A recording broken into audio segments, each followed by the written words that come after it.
جس دنیا کی دوڑ میں ہم لگے ہوئے ہیں، دن رات اسی کی فکر، اسی کی سوچ، اسی کو سوچنا کہ دنیا ہمیں مل جائے، تو مدینہ پاک میں جائے تو 3 کاموں کا اہتمام کرے۔ ایک تو ادب کرے وہاں کی ہر چیز کا، وہاں کے ہر آدمی کو حضور کا پڑوسی سمجھے اور حضور صلی اللہ علیہ وسلم کے شہر کا رہنے والا سمجھے، اور دوسرا وہاں ہر سنت کا اہتمام، کوئی سنت نہیں چھوڑے،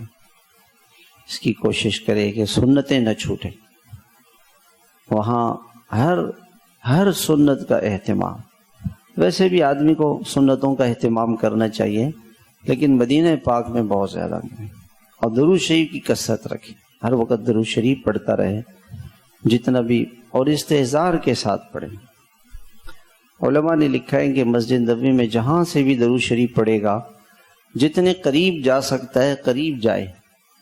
اور جا کے درود شریف پڑھے، تو اللہ تعالیٰ وہ درود شریف آپ تک پہنچتا ہے اور آپ اس کا جواب دیتے ہیں۔